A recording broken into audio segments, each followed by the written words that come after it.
ini nggak maksimal, nggak mampu seperti anaknya. Anaknya hafal Quran, bapaknya tidak. Anaknya hafal Quran, ibunya bukan hafizah.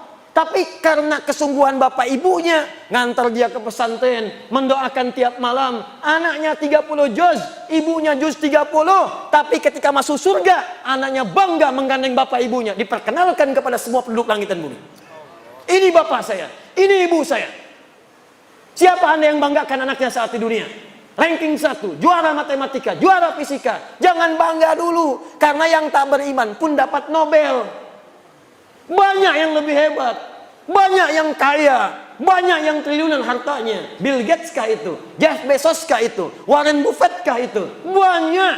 Tapi yang kaya akhirat tidak ditemukan saat ini, nanti pembuktiannya. Maka saya ingin tunjukkan kepada Anda, jangan kalah oleh orang tua sekarang yang sudah berebut anak saya menjadi ahli Quran. Betapa sering saya kedatangan tumpuk-tumpuk kertas minta doa para ibu yang memohon kepada Allah Subhanahu wa taala. Ustaz, doakan anak saya memberikan mahkota nanti di hari kiamat. Ustaz, saya cuma buruh. Ustaz, saya cuma tukang cuci. Tapi Ustaz, saya pengen anak saya jadi ahli Quran di hari kiamat.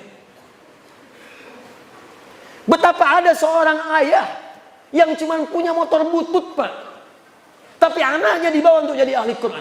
Dimodifikasi dashboardnya, menempuh jarak 20 km. Dibonceng anaknya, bawa anaknya buta, nggak bisa lihat. Sampai ke syekhnya datang, mau apa ke sini? Mau jadi ahli Quran. Bolak-balik, ini kisah nyata. Bolak-balik, namanya Mu'adz. Seketika setelah hafal Al-Quran, bacaannya bagus, makhrajnya bagus, sampai mengguncang wilayah Timur Tengah. Datang reporter dari Kuwait bertanya, kenapa Adinda menghafal Quran? Apa yang dia katakan? Saya akan membawa Quran ini, dia belum balik waktu itu. Saya akan membawa Quran di hari kiamat. Dengan tangan saya gemetar, kaki saya gemetar. Saya tidak bisa berjumpa di hari kiamat nanti saat hisab dengan ayah saya lagi. Ibu saya tidak ada. Tapi saya akan berkata di hadapan Allah, ya Rabb, saya telah berusaha menghafal Quran selama hidup di dunia. Kalaupun bekal ini belum cukup masuk ke surga, tolong kurangi hukuman saya di neraka dengan Quran yang telah saya hafalkan ini. Tapi apa jawab Allah? Bukan neraka untukmu, surga untukmu. Bawa bapakmu, gandeng ibumu yang telah mendukungmu menjadi ahli Quran saat di dunia.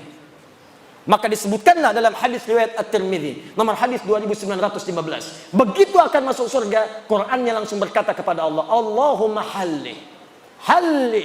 Karena itu di Quran surah 35 ayat 33, paling kiri sebelah atas, maka disebutkanlah dia akan dihiasi. Ya Allah, kata Al-Quran, hiasi dia. Jannatu adnin yadkhulunaha yuhallawna fiha min asawir. Maka Allah tidak ridha ahli Quran ini masuk ke dalam surga sebelum diberikan perhiasan dulu. Maka diberikanlah perhiasan. Pertama hiasan yang dipakaikan adalah gelang-gelang emas. Setelah dipakaikan gelang-gelang emas, diberikanlah mahkota. Fayulbasu ilaihi tajul karamah. Maka dipakaikan di atas kepalanya mahkota kehormatan untuk membedakan dengan yang bukan ahli Al-Quran. Begitu dipakaikan mahkota itu, maka kemudian Allah firmankan, hadirkan mahkota baru. Dipanggillah bapak ibunya yang soleh itu. Maka anak ini membawa mahkota itu yang dalam hadis disebutkan sinarnya lebih terang dibandingkan cahaya matahari yang masuk ke dalam rumah. Maka dipertontonkan di seluruh penghuni langit dan bumi, dipakaikanlah oleh anak itu di atas kepala kedua orang tuanya. Kami ada sekolah di Bekasi, namanya Al-Ihsan Islamic School. Anak-anak TK-nya diberikan manhaj menghafal Quran. TK-nya membaca dengan benar, diberikan dasar 2 juz. SD-nya nanti 30 juz. Wisuda di Mekah dengan di Madinah. Kemarin waktu pengukuhan untuk TK, baru TK bapak ibunya dipanggil. Wisuda baru juz 30 masuk juz 29. Wisuda bapak ibunya didudukan di atas kursi, anaknya diberikan mahkota-mahkotaan dari kertas. Dipakaikanlah mahkota itu oleh anak TK di kepala bapak ibunya. Jatuhlah air matanya pada saat itu. Hanya mahkota buatan, hanya yang terbuat dari kertas bisa menitikan air mata di kedua orang tuanya. Maka Anda bayangkan bagaimana di hari kiamat mahkota itu nyata diberikan di kepala kedua orang tuanya. Saya mau katakan kepada Anda hari ini, demi Allah saya katakan, sekarang banyak orang tua mengejar untuk mendapatkan itu. Ibu-ibu yang kelihatan mungkin kata orang dia miskin. Demi Allah saya mendapatkan ada sebuah kejadian yang luar biasa. Keluarga yang kelihatan sederhana, bapaknya kuli bangunan, ibunya hanya bekerja di sawah, ngambil-ngambil suluh. Masya Allah, masak-masak. Tapi kalau Anda kunjungi, makanan dihidangkan. Hampir tidak pernah tidak ada makanan ketika tamu datang. Dan dengan bangga mengatakan, alhamdulillah, Abi diberi nikmat banyak oleh Allah. Setiap pekan datang, setiap bulan datang, membawa uang 500 ribu. 500 ribu dalam kondisi sekarang disebut banyak karena berkah keluarganya. Tahukah Anda, ibunya itu hafal Al-Quran dengan 7 riwayat. Disuruh di sawah. Bapaknya kuli bangunan hafal Al-Quran, anaknya hafid semua. Anda di mana pada saat itu? Itulah orang-orang yang sering disebut dalam pandangan manusia. Mereka tertawa melihat mereka. Nanti akan tiba di hari kiamat. Ketika banyak orang menertawakan di dunia, mereka akan berbangga di hari kiamat. Karena mampu. Anda kalau cuma di Palembang hebat, di Indonesia hebat, yang bangga pada Anda orang Indonesia saja. Di akhirat semua penduduk langit dan bumi dipertontonkan dengan semua itu. Maka di mana anak-anak Anda? Nggak apa-apa, silakan. Jadikan mereka ahli fisika, matematika, jadi dokter, jadi insinyur. Tapi jadikan insinyur yang hafal Quran, dokter yang ahli Quran, polisi yang ahli Quran, tentara ahli Quran. Quran datang di tempat kita, berkah akan turun. Al-Quran turun lewat malaikat, dipilih malaikat, langsung naik status jadi Sayyidul Malaikat Jibril. Quran diturunkan pada Nabi Muhammad, naik status Sayyidul Anbiya wal Mursalin. Quran turun di satu malam, naik status Lailatul Qadar. Quran turun di hari Jumat, Jumatnya Sayyidul Ayyam. Quran turun di Mekah, semua yang nggak ada di tempat lain ada di Mekah. Tandus, semua buah-buahan ada.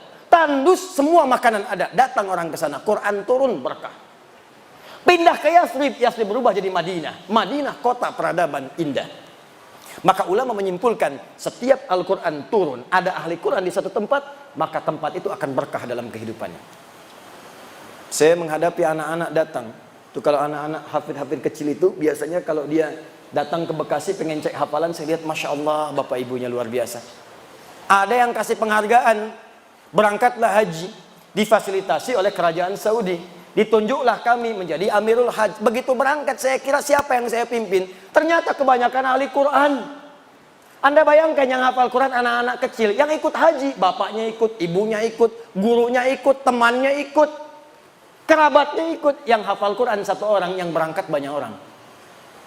Anak Anda sekolah SD, tiba-tiba hafal Quran 30 juz, langsung keluar air mata, jatuh sujud syukur. Tapi yang akan orang tanya, siapa bapaknya? Siapa ibunya? Siapa gurunya? Yang hafal anaknya, yang disebut sebagian orang-orang sekitarannya. Itu baru dunia, akhirat mahkota. Begitu diberikan mahkota, kata Al-Qur'annya, ya Allah, Allahumma zidhu, ya Allah, tolong bedakan fasilitator dengan penghafalnya. Bedakan fasilitator dengan ahli Qurannya. Fayul basu ilaihi libasul karamah. Maka dipakaikan di ahli Quran itu pakaian kehormatan. Kalau tadi mahkota, sekarang jubah kehormatan. Maka dengan jubah itulah dia gandeng bangga dengan tangan kanannya bapaknya, ibunya. Kemudian kalau dia hafal, laki-laki pernah menikah, istrinya. Kalau dia perempuan, suaminya. Dan di belakangnya wa dzurriyyatihim, anak cucu sampai keturunan terakhir dia.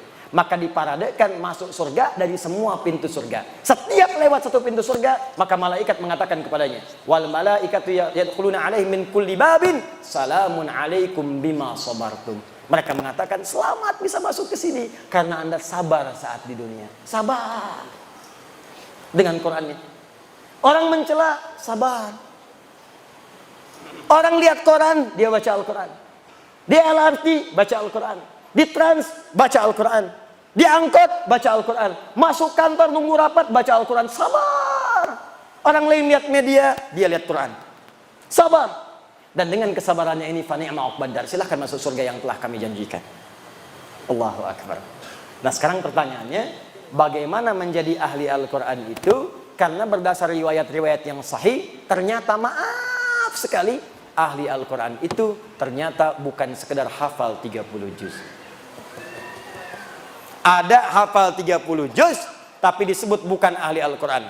Yang menyampaikan itu langsung sahabat Nabi, Abdullah bin Amr bin As. Awas, nanti saya sampaikan kisahnya.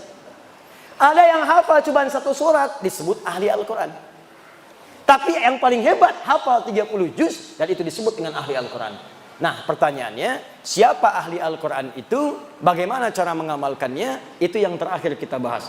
Nanti yang terakhir, paling akhir, saya tunjukkan bagaimana mengamalkan apa yang telah kita ikhtiarkan. Bagaimana kemudian wafat menjadi ahli Al-Quran insya Allah. Ini bagian terakhir pembahasan saya. Siap insya Allah?